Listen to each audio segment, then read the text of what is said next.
Hello car, e-mobility and IVI. This is in-vehicle infotainment system enthusiasts and seekers, consultants from the automotive sector and anyone else who feels like jumping in today on our conversation. My name is Dennis and this little panel here is called Talking Mobility. We're talking about all things state-of-the-art as well as the future of mobility, what it entails and the changes it might go through. Quite fittingly, we're recording this in the Yonkers Lounge 52 here in the motor world Böblingen, close to Stuttgart, or as some people call it, Benztown or Porsche City. Today I'm with my co-producer and colleague Ran Ding. Ran, welcome to you. A quick note up front, links to all of the things we're looking into today and the themes and topics we're discussing, as well as links to our LinkedIn profiles can be found in the video description. There are also chapter markers, so if you're short on time, you can use them to jump into certain sections of the conversation. So Ran, before we dig into our little theme today, would you like to introduce yourself briefly and maybe tell us through what lens you're looking at vehicles? Yeah, my name is Randing, and I have been working with cars and mobilities for more than 4 years now. And I have been developing my enthusiastic with cars since I was little, because I believe a good car is what takes you to a better place. Yeah, that's what I believed in. And I think that's still true today. But cars has been developed way more than just a vehicle take you from A to B, but the whole experience during the journey, like we also talk about it. Yeah, so did you enjoy the experience? Is that what I get from what you mentioned in your chat? I think it's very exciting experience to not only like enjoy the ride, but also to be able to experience more along the journey in the car. In other words, it was fun for you? Yeah, I would say so. So, because today's topic, what I like to talk about with you, is called Fun Times of EVs and IVIs. And you know, e-mobility is everywhere in these days, to the point where we could have called this talking e-mobility, I guess. But let's have a quick mini history of electric vehicles. EVs is electric vehicles for sure. So what do you think might be a nominal starting point of EVs? What comes to mind for you? I can give you a little bit. So electric cars, they can be tracked all the way back to the late 19th century. Yeah, so there's a year 1884, pretty early.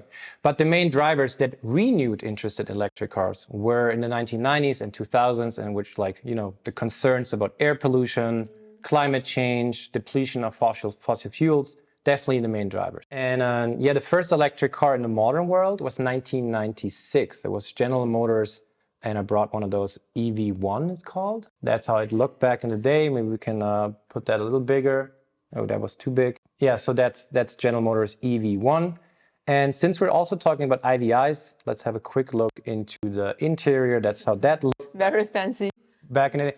The thing is, I think it's quite fancy if you look at the front part. See, there's even like displays already, and you can see it's in a position which is unusual for the 1996 area.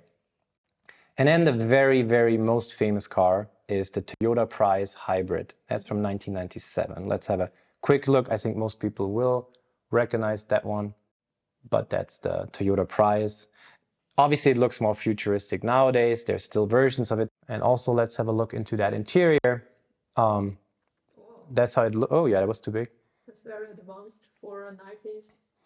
Yeah, also note there's the first level of gamification. So people, you know, they were drawn to that graphical interface there, which kind of shows the combustion engine combined with the electric motor. And you could literally play the game of how to consume less while watching the graphics. So that was a very interesting part where EV, the electric part, and the infotainment system kind of like, you know, first made more sense together rather than just listen to music. It's really interesting to know that, because isn't that what people are still trying to make in cars nowadays with this gamification? How do you drive greener in a sense with less energy consumptions? Yeah. That's a very advanced innovation for them. It is. And I mean, obviously it's important to mention that it's definitely a starting point in terms of the, you know, everyone knew the Toyota Prius. But it's a hybrid. It's not an electric vehicle. It's not 100% only electric motors. It's a hybrid. But it wasn't until the launch of the Tesla Roadster in 2008, you know, that's definitely became a real seller. let's have a look at the exterior. That has been 2008. I mean, it's a good picture of it, but it looks super futuristic at that time already. Like usually if you have those part on the, I actually don't know how is that called, but that was for letting air in, right? But if that's e-vehicles, why do they need all those? I thought that was only for the engine too. No, it's not only for engine cooling, but also for the aerodynamics. That's what I wanted to say. It's for the aerodynamics. So I'm not an expert in that, but obviously you want to have good aerodynamics with an electric vehicle too. I would wish Tesla would go back to that track and produce some of those. Oh, I brought some stuff for you later, I think.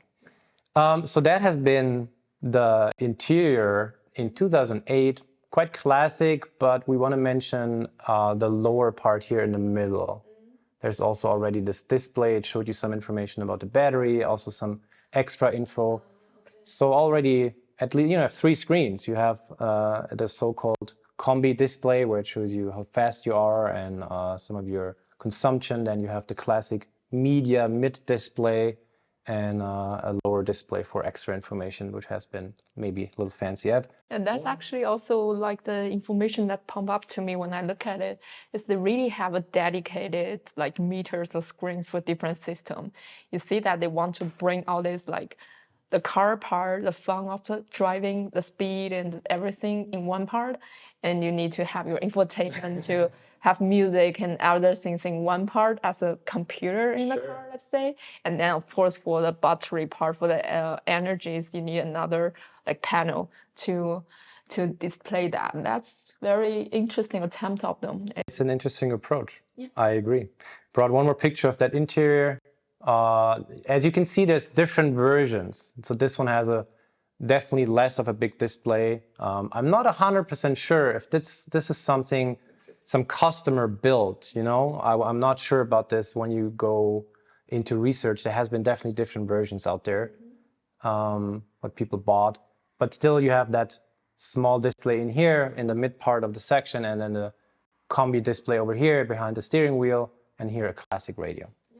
So one could argue that the proper starting point of electric vehicles definitely came with something which could be associated with fun, since it's a roadster.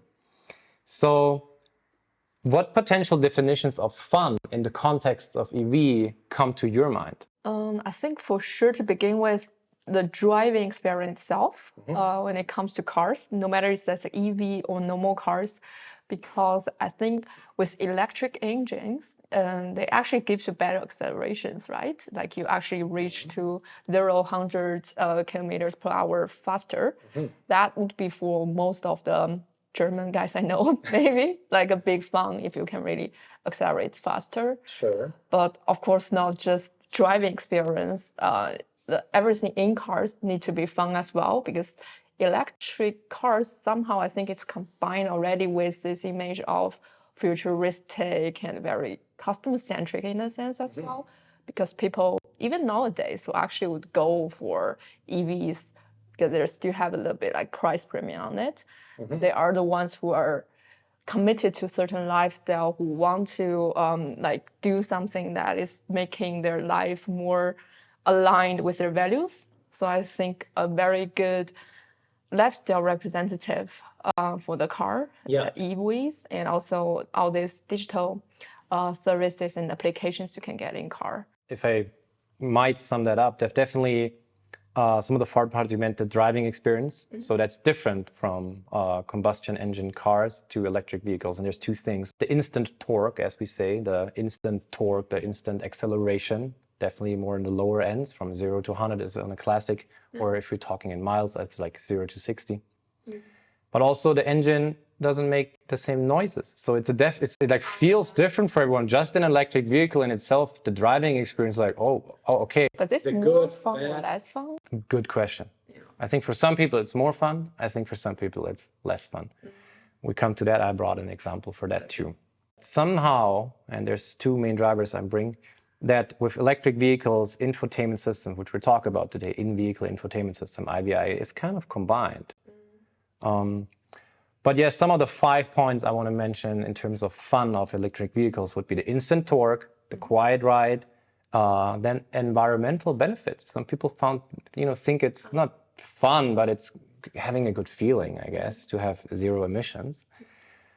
Innovative design, which is exterior and interior, I guess, because they want to make the EV lab, want to sell them once they start all the development process. There has to be some innovative thing about it to make, sell it to people, and also in overall driving the EV mobility. And lower operating costs. You don't have to go as often to your custom, and like maybe there's less general costs in operating the car. Yeah. That's not just the gasoline you don't have to pay, because obviously you do have to pay for the electricity, but the motors are different. They don't need as much service and such.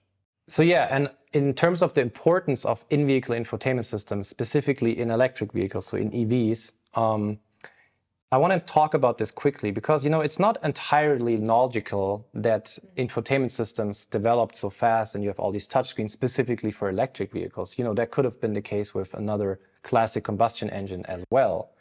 So does something come to your mind why you think it developed maybe through or due to all these new electric vehicles further? I think first point, from the OEM's point of view, from the car company's point of view, the image they want to keep for e-cars is very futuristic.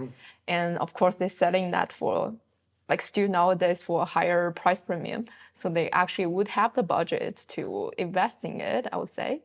And also from the customer profile perspective, I think the people who actually would go for an EV instead of normal cars are those people who has more preference with their lifestyle, want to show an attitude with their cars. And those people, I think they do also likely to have a preference of a more fancy, more interesting infotainment systems for them. Yeah. So they would also preferably go for the IVI system that is more advanced. So that would be my 2 points. Yeah. So it adds on to the innovative design, which we define of one of the fun factors, which you could define as fun. Yeah, of course.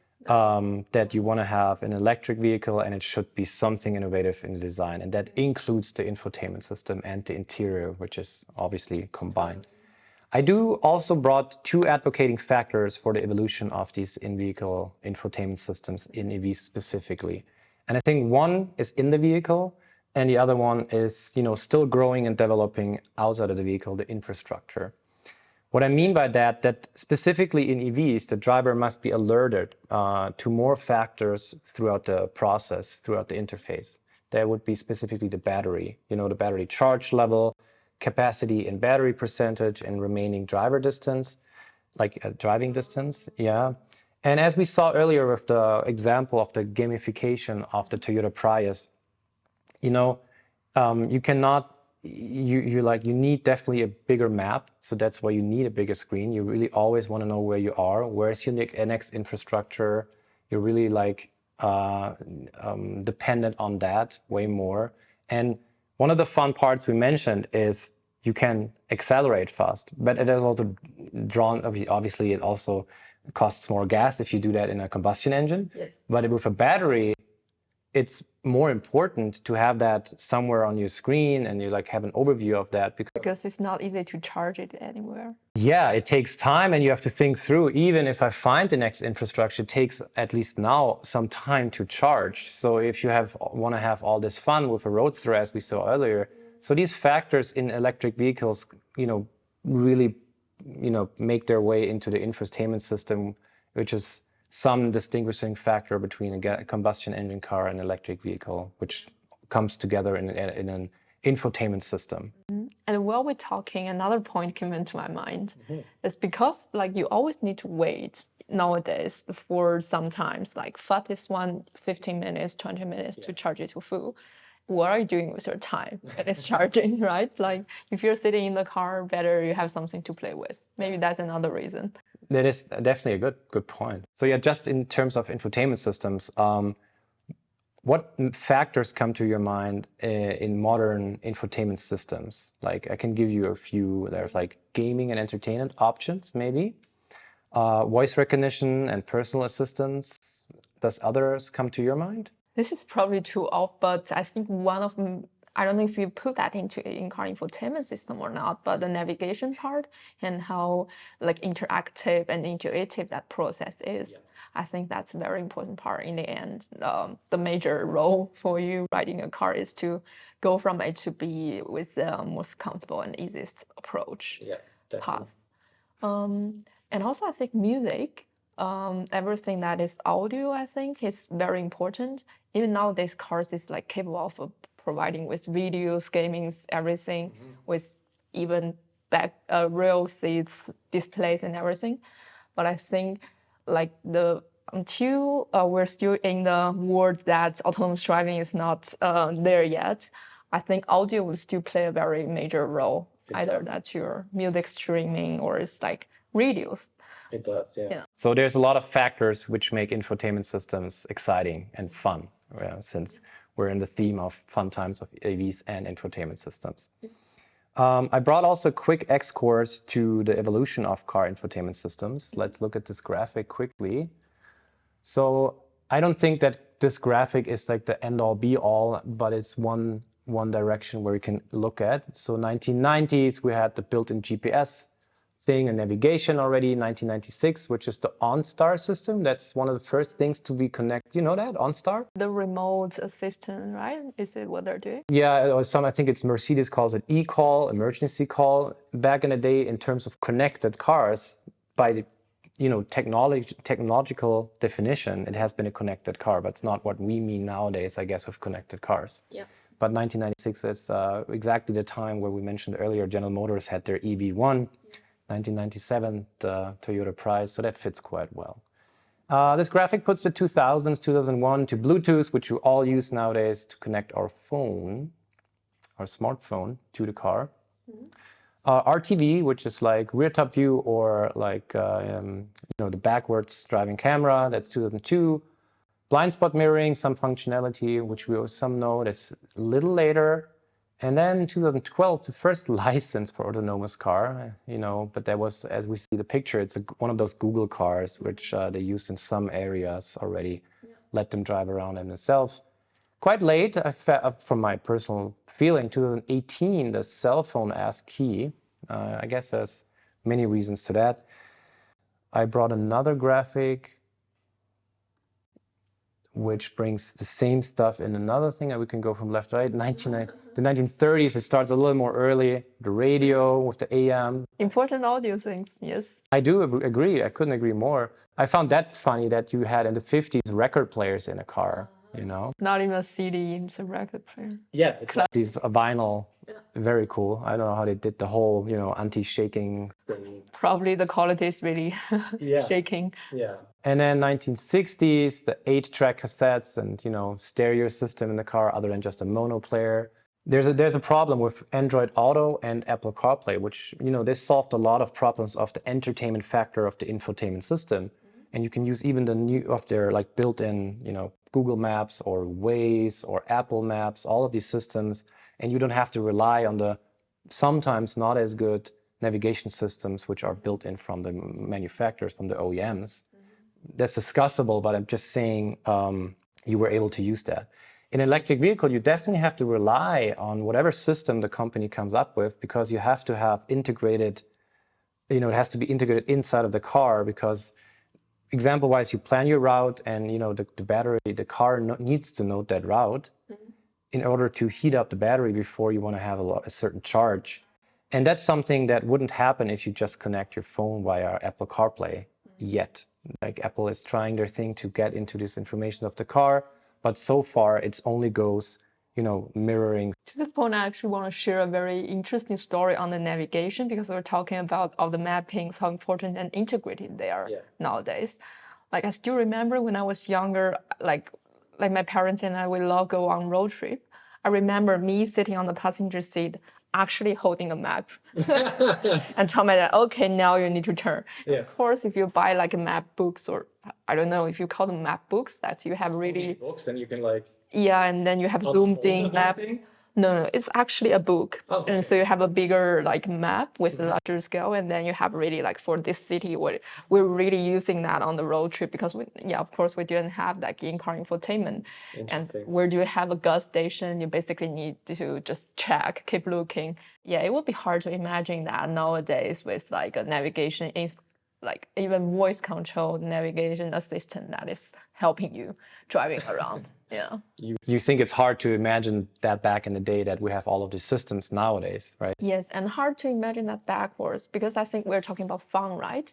I think for me, fun also comes with this quality time, and that is quite kind of quality time. It's like you're working together, like to navigate your car. That developed naturally, and I think nowadays, there's a lot of new things they want to offer you again to interact with each other. That's the way we're heading to in terms of autonomous driving. We have the time to sit together in the car. I think it's like going back to totally automated and then back to this in-person interactive. Yeah, once we have it fully automated, we can finally talk to each other again.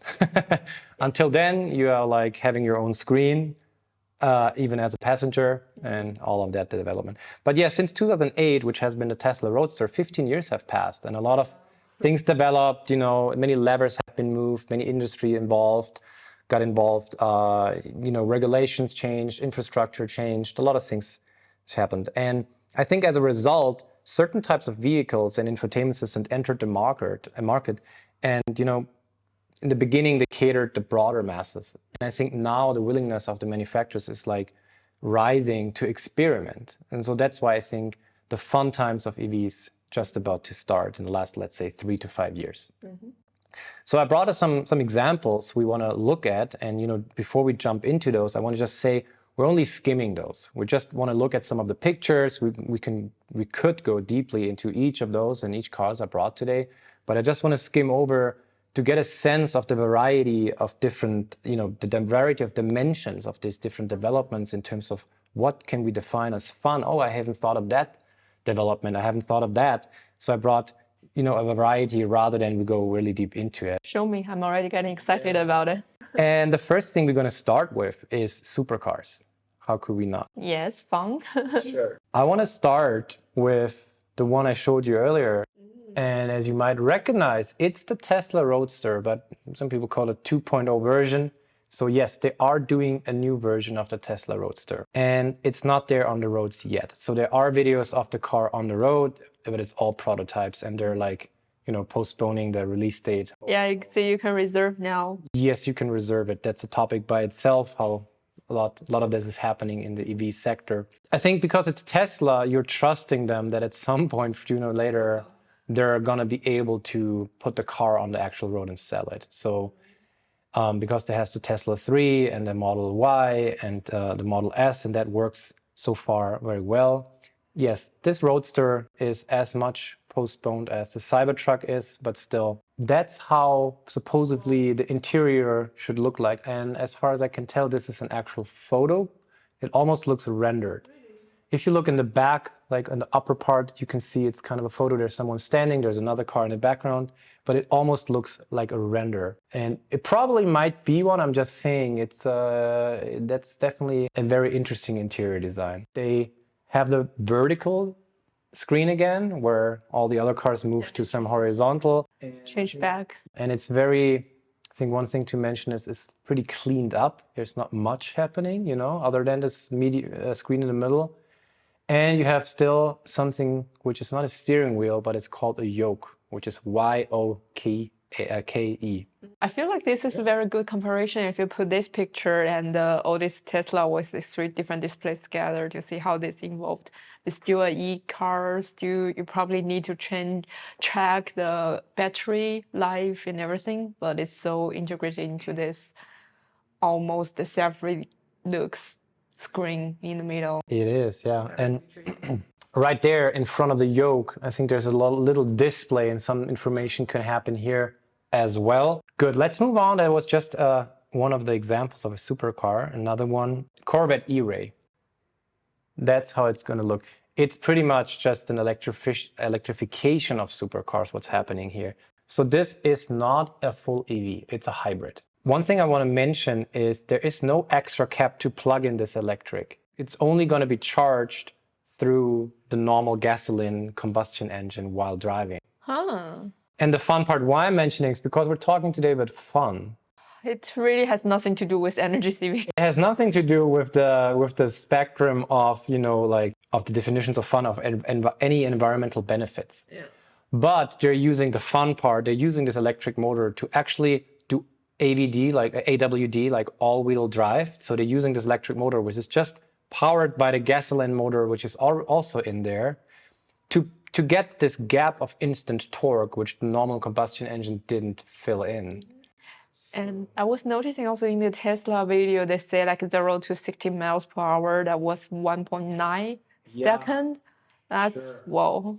The Tesla Roadster, there's videos out there, not to go back and forth, but it's super fast. Like this one, I don't know if it's how fast it is from 0 to 100. I don't think it's that fast. I think it's more like 3 seconds or something. Yeah, but my point is like that was so hard to achieve for like a classic combustion engine cars, but with those cars, they're really like doing that to another level. Exactly. And that's why I'm saying it's interesting that what I call is like electrification of supercars, because again, it's not making them electric completely in this case, because they kind of want to have certain things like the sound, something, maybe the feeling of the motor, but they want to close that gap of torque and acceleration as one of the things. It's also pre-production prototype, so it's not there yet, but it's another thing which is good to look at in terms of fun. Let's hope they will come. Next thing up is similar, maybe you recognize already. It's the Ferrari 296 GTS. GTB, I'm sorry. So that's the website of that car, same thing. So this is a hybrid and it's just there to fill in the torque gaps, as we might call them. This has only a V6 motor and has also, but this one you can charge. So this electric motor has its own plug-in connection, and but it's also an interesting aspect of these supercars which get now electrification or a little bit of electric motor. But this is a hybrid as well. It's a hybrid as well. So here's the V6 we're looking at. And here you can already see the full horsepower is 830, quite a lot. But that's combined, Here's some additional, I think this picture shows the electric motor combined with the V6 motor. That's how they do that. And let's look quickly into the interior and specifically the steering wheel. This is way more classic compared to the Tesla we saw. It is more classic, but there's a thing I want to mention a little later in a different category. So this car comes up one more time in a different category. But yeah, that's an interesting perspective in terms of the infotainment systems. Next one up is the Rimac Nevera. There's no way I can go over electrification of supercars and go over this one. I think it's the fastest one. I mean, I have to quickly give you that since you asked about the 0 to 60 thing. Let's Google that quickly. 1.85 seconds what they get on the record. So a little faster than the Tesla Roadster even. That's ridiculously crazy. It's super, super fast. Quickly go over that. Also very nice design. Looks similar overall direction. But this is a full electric car. But I wonder if you drive with that like 0 to 60, 1.85 seconds, how long could you drive that with the range? No matter how much battery they put in there, it's going to be not the longest ride. And overall, that's a picture I want to show you. Also, that's an interesting thing. I'm going to show you a little aspect of that interior. So of that infotainment system where they introduced something. I see. So they're using knobs. Everything which is important about this sports car, they put into these knobs. I will play this quickly.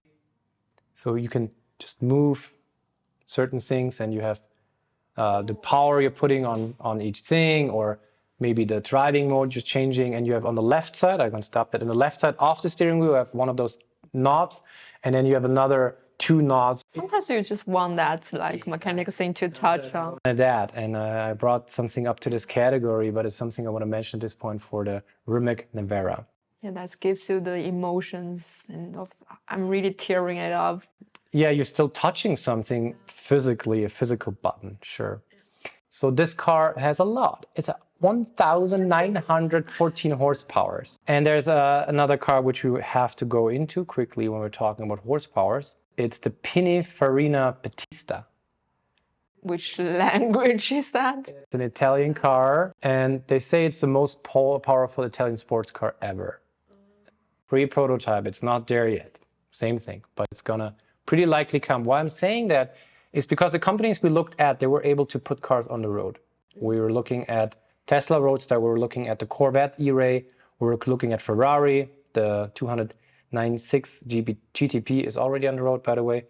The Rimac, there's one version from them on the roads. And this company also put cars on the roads in the past. So that's why you might trust them that at some point they might come up with that. So they're coming up with 1.86 seconds on 0 to 100 kilometers per hour or 0 to 60 miles per hour. A lot of, that's a lot of kilometers, not as much as combustion engine cars, but I guess you're not going to get this if you do a lot of accelerations. Yes. Let's have a look into that IVI of them, the in-vehicle infotainment system. So that's interesting because you have, I'm going to zoom a little bit. You have two displays on each side of the steering wheel. Interesting, right? Not something you see every day. I like one quick notice from my side is already like you tell for those supercars, it's all about driving. It's about the driver, the experience around this position itself. It's not about like, do I have a family car for my kids? It's really everything's concentrated. Either go super like minimalism or go like two screen on the both sides. Everything but support the driver and driving experience. Right? Yeah. So this one, the left side where it says Pura here on this picture, you see there's a nod, and the right side, the driving mode where it says D, you can do with a nod. But then there's also displays with a small button also underneath each of those, if you can see these. So yeah, interesting futuristic design. This could be a lot to look at. You're not driving F1 and then too many screens, buttons. If you really want to go on a weekend trip, I found that funny. You have two little bags. It's interesting because normally for the electric cars you have more space. But you need space for battery, and the overall car is not that big. Mm. Yeah, and the aerodynamics is more important than everything else for those cars. So next one up, the Lotus Evija. Lotus is also a company who brought cars to the road in the past. So I think they should be able to bring their new version of electric car to the roads. Okay, that's the official website. Here we see a picture of that. Also very interesting. So they're going different directions. Oh yeah, and then here the interior, interesting, right? So one thing, it's a mixture of a steering wheel and a yoke. And why is it important? It's part of the infotainment system because you have, this one has a lot of buttons. And as far as I can tell, they're like, some of them are completely physical buttons. Other ones are like knobs. You can see these like with green, and you can turn. In the middle on the red one, I think that's a driving modes you can have. So that's a physical switch almost. And then at the same time, you have some haptic touch buttons, which are like almost like a lot of mixture in this one yoke steering wheel mixture. That's an interesting thing. You tell they probably have a really specific target group who's they're selling this car to. For me, this is like, look at me, I'm already overwhelmed. I was like, nah. Yeah. It's a wild mixture of the input you as a driver can give to this car in the infotainment system. Something from the Japanese. The next one up, the last one in the supercar category, is the Aspark Owl. That's only a prototype so far. I haven't even heard about this company. It's an interesting company, yeah. It's so. With that picture, like you're telling me that's Japanese. Yeah, so convincing. Yeah. So that's also a very interesting aspect of car. That would be a lot. That would be 2,000 horsepower.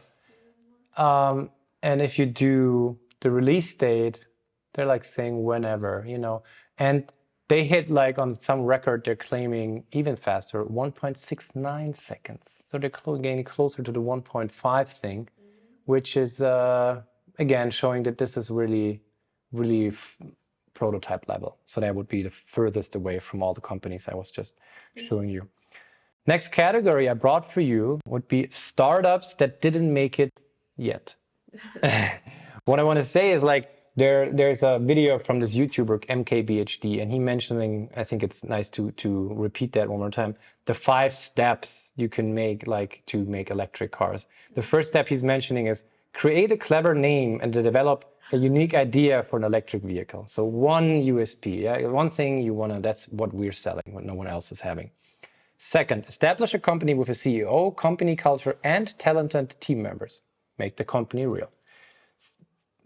Step 3, build at least one working prototype of this EV to show off what you're actually heading towards. We saw some of the versions, but from companies who are not startups.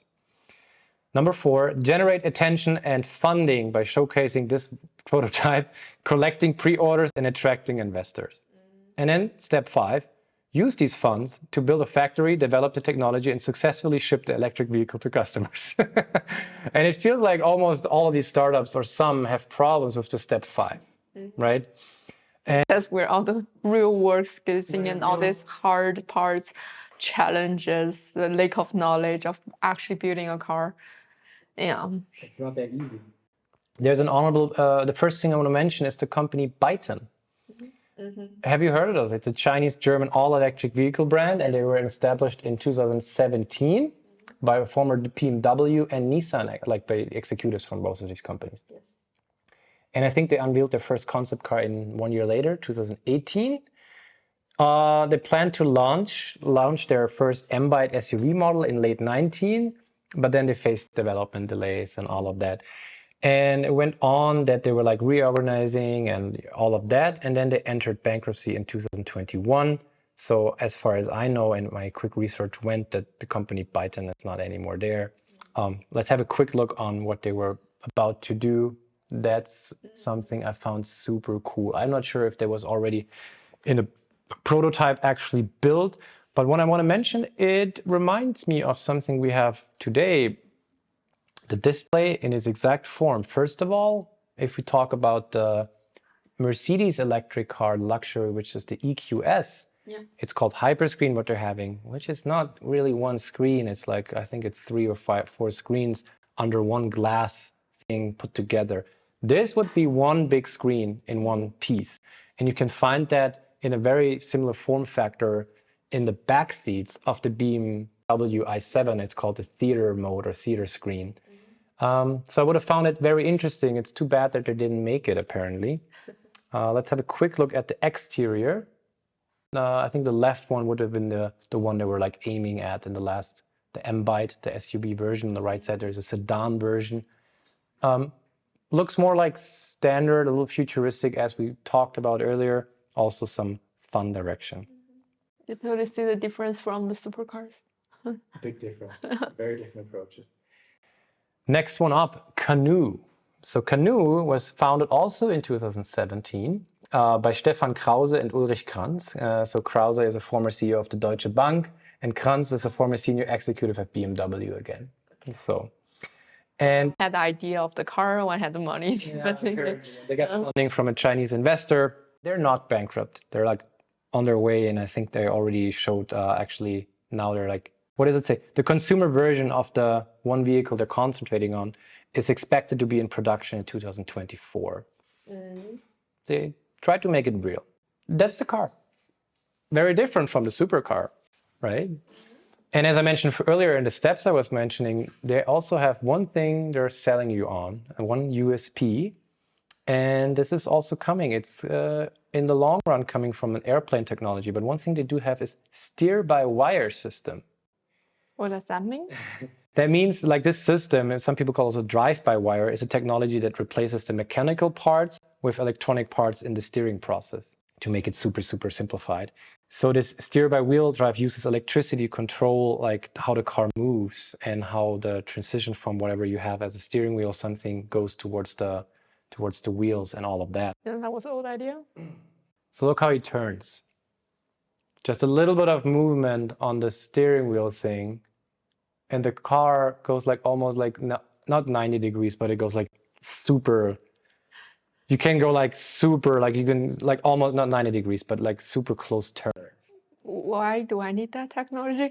It could be, you know, just because this car is aiming at two things.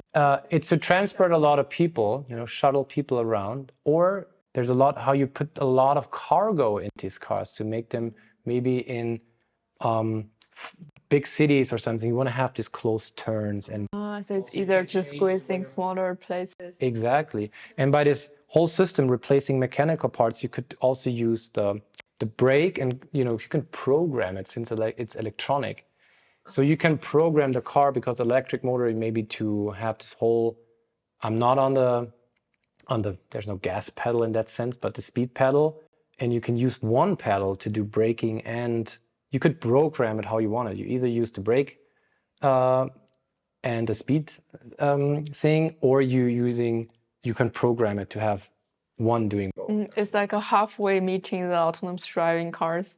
Like I guess, yeah, that's you something. still need some people to actively pushing those things, but Yeah. it is doing the job itself. It's doing the job, yeah. And one last thing I want to show you is the quick picture of the interior.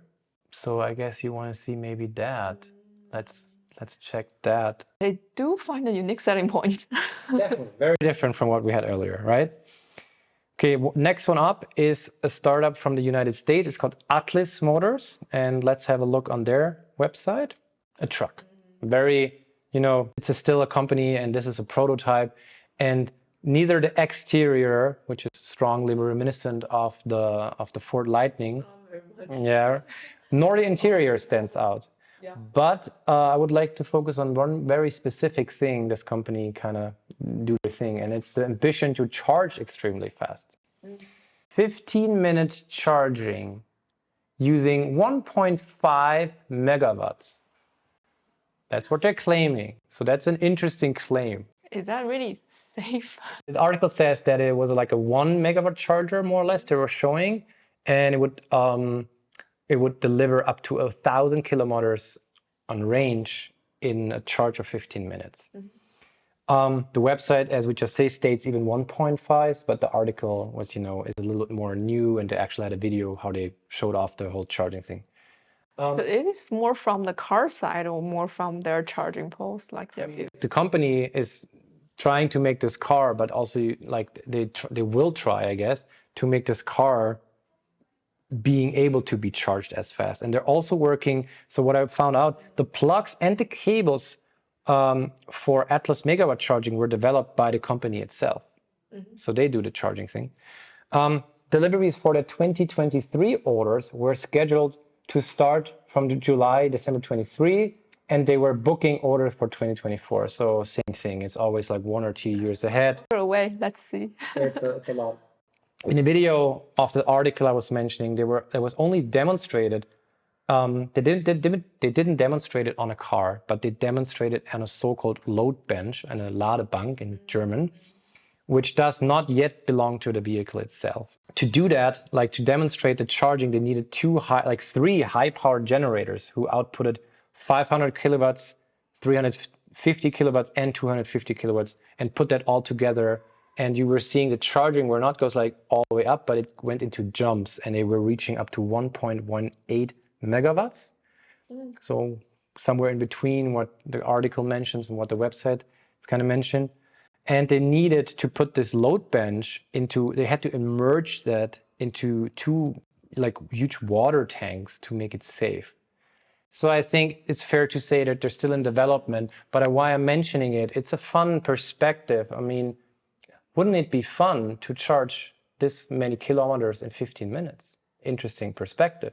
And just for reference, as the article mentioned, that would allow, if you take a VW ID3, the classic car we know, an electric car from Volkswagen, with a 77 kilowatt battery, you can fill up the whole thing in like less than 5 minutes. You know, like boom. And it will not going to explode. Fill up your tank and pay. It will go. So that might make EVs more fun. You know, that's an interesting perspective on how the development goes. I think there's always like a trade-off between which kind of things you want to really bring to the market and how fun it is, how attractive it is, how unique it is. You don't want to build some prototype that's so unique, so advanced that you never can bring them to the market, or you bring something that has zero difference between a normal car, just its electric ones, and then of course you can, but then we're talking about fun part of it now, and then there's no fun about it. Yeah, that's a good point. And let's continue. I've brought a couple of examples for the next category. I called it, and we stepped into it already a little bit, physical buttons versus haptic touchscreen buttons. So there could be haptic touchscreen buttons or just touchscreen buttons. Haptic means you get some feedback off of the touch on it. Before we go into details, how closely do you think that is related to the e-cars? Supposedly, as we mentioned earlier, could have been or is also the case in cars which still have combustion engines. But it's just happening more in some of the recent EV cars, I think. So it goes into the same category as we discussed earlier, that there's some factors why these like innovative designs, like I think it goes into the category of EVs actually, because manufacturers try to do whatever new. And I brought a very famous example where you're like, why do they do something? Maybe just because they want to do something new in this electric vehicle. And the example I brought, and I want to ask you about it, this is the glove box on the passenger side of a Tesla Model 3. Do you see anything missing? Handlebar? There's no handlebar. How do you open it or push it? No. That would be intuitive. But the infotainment system, it's right there where it says Glovebox. So, and then on the lower left part, you see you have to go into the car button, into the controls, and then as you can see, quick control the guy or the person on this picture, put it into quick controls and then Glovebox, and then it opens. I think it's overdoing it. So do you think that's a practical and useful way of infotainment system? No. And so they completely removed the physical button, physical handle in that case, and put it in somewhere in a touchscreen. Discussable, at least. Again, I want to go quickly to that steering wheel, the interior of the Ferrari we looked into earlier. Some people who were like making reviews of this car were mentioning, so the blinkers, you see the left and right, where they're like still physical, you can just, but the other ones, which are like for navigations or UI buttons, they're mostly haptical touch buttons. And most of the reviewers didn't like it as much. So at least this one has like a switch for the driving mode, so the red one on the steering wheel. But already on the steering wheel, you can see there's no necessity to make it a touch button. I think like for me, it probably be personal like preference on all these things. It looks fine when the car is on, when you switch in different model, it's so colorful and it actually gives you the feedback. But when it's switched off and you're sitting there, it just feels so fake and plastic with all this like electric. I mean, it will feel different if that's real like metals and things you can touch, you can still feel. But this is just like, yeah. Yes, you're right. And one of the things I think we looked into earlier, let's have a quick also look at the Rimac Nevera. I mentioned these nods they're using. Why I specifically mention it? It goes for all cars, but like for the example, the Tesla Model 3, it's a fast car because it's an EV, it has a lot of instant torque, so you can do accelerate a lot. But it's still like more of a medium-sized car, and you have maybe your friends or family with you other than the super sports car. Still, while riding, you don't want to figure that much on the touchscreen, somewhere in the middle of this in-vehicle infotainment system. Specifically, if you're, as you're mentioning, focusing on riding the car in these supercars, and we were like coming from the other example here, from the steering wheel of the Ferrari here. While driving this Ferrari, you definitely don't want to have touchscreen buttons and look where you want to just feel that knot, that thing, that. So I think the Rimac Nevera, they made an interesting job coming up with these knots there, right? They're taking a right approach. They're thinking this whole experience of driving and controlling everything else in a very holistic way, that they don't, like for example, the example I brought with Tesla with this glove box opening, I feel like they're really being lazy of thinking about what actually the customer would like to have. From their perspective, is something which cannot be, they can move it around because they can change the UI. Yeah, that's how their system is easy to build, which is basically for other traditional cars is the other direction, but they're both directions lazy or just stay in their comfort zone without really doing the right approach of thinking what actually would make sense. Exactly. Yeah. One last example I brought is from the Tesla Model S. It could be any version of it. Do you know the gear switching? So I'm going to show you this. Do you see anything missing? Everything. There's a lot of stuff missing. They're going super minimalist, and other than it's not just a steering wheel but a yoke, there's no gear shifters or anything or blinkers or anything behind that steering yoke. If you look into the Tesla Model 3 interior, you can see they're still there here. And it's a normal steering wheel. So once you are sitting there and there's an option here on the left side, it swipes in. I think I can show you. The video shows on the display, and now it comes in, and you can like swipe up, and then you're into the right drive mode. Or if you want to have to go backwards, the camera goes on, you're going to go backwards. Do you think that's practical?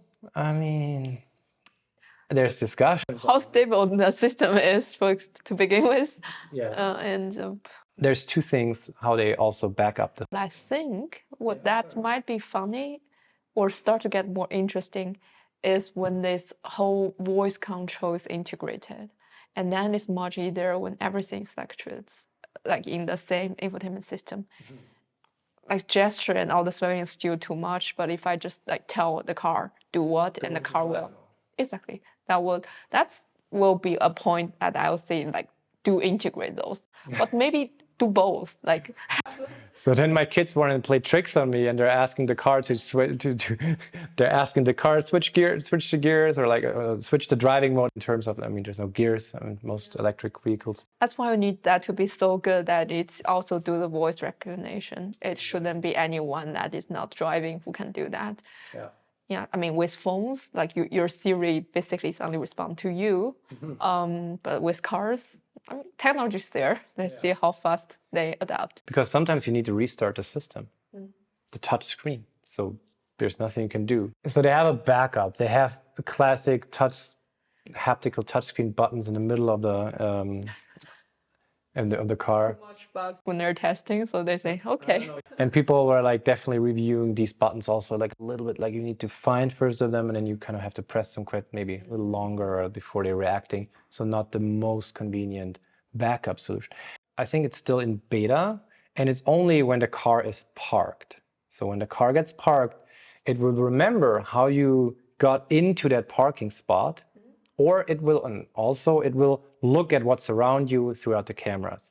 And then it will decide for you if you want to have to go forward or backwards and make that decision. So you can put that version on. It's called auto shift, auto park out. It's an interesting approach Tesla is doing here to make the car helping you make the decision. It's their steps into autonomous driving, that you can go into a parking spot, and if you put that in beta and turn that functionality on, and you can, go somewhere, get something from the bakery, get back into the car, it already knows you have to go backward because you went in this. I think a lot of car companies are doing that. That's their way to autonomous driving. Again, to round things up, I want to show you a video because one of the things we found fun is that the driving of an EV at itself is already different experiences. And one thing is the acceleration, the instant torque, but the other one is the quiet. It doesn't.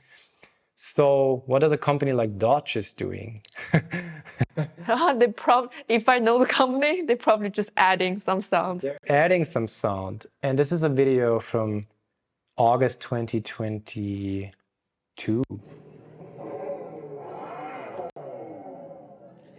So this is their car, and it's an EV, full EV, not a hybrid. And you can hear it's still very EV. There's some futuristic parts in that sound. The whole hovering, right? Hovering kind of bass sound.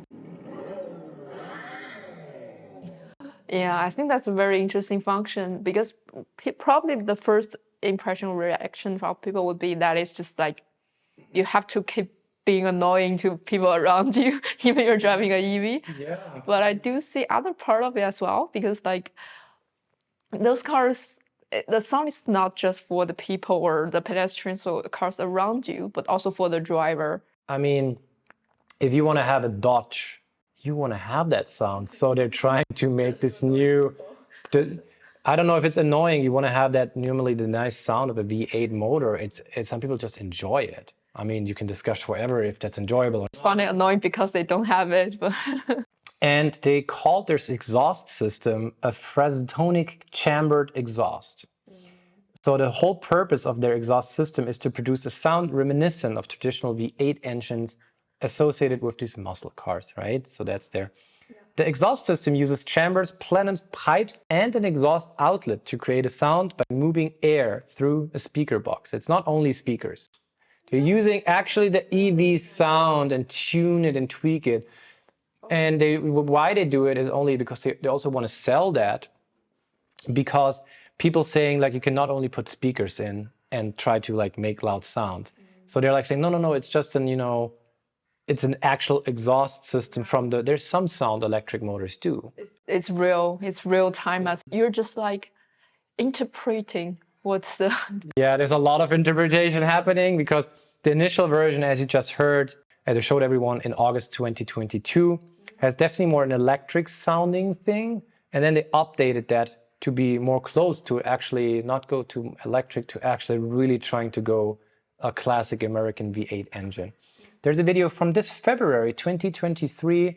Maybe you already hear a little bit of difference. I'm going to play that quickly.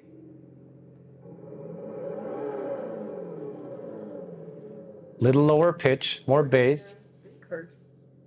I think, again, there's like a whole system out of chambers, plenums, pipes, and then there's some speakers somewhere in the car. I don't know exactly the precision. Towards outside. Yeah. The pretty... No sound? Where's sound? Noise cancelling would be easier for those cars. You just tune the volume down. The good thing is you can turn the sound off if you want, and you turn it on when you do want to have it.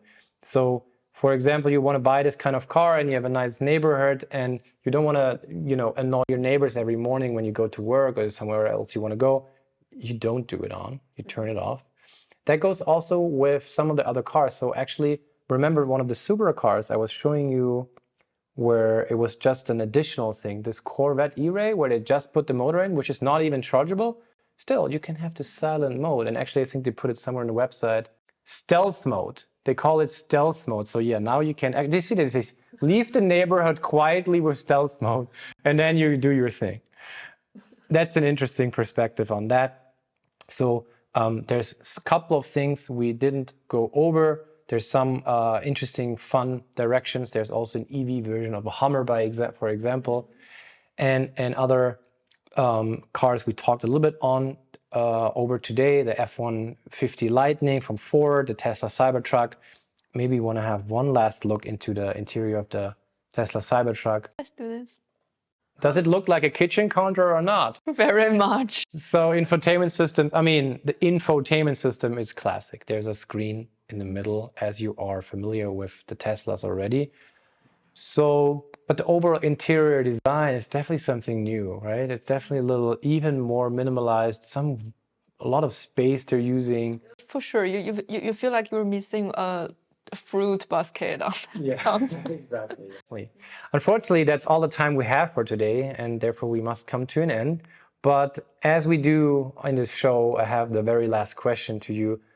What are the 3 words for the fun times of EVs and IVIs of the future, maybe based on something we talked about today? Well, that's a very good question. I think the first I would go with accelerations, because, yeah, that's not the first thing people would thought about when they think about e-vehicles, but apparently that's what e-vehicles do very good. I have an idea that they do that good, but I never thought it was that good. Oh, you didn't know that?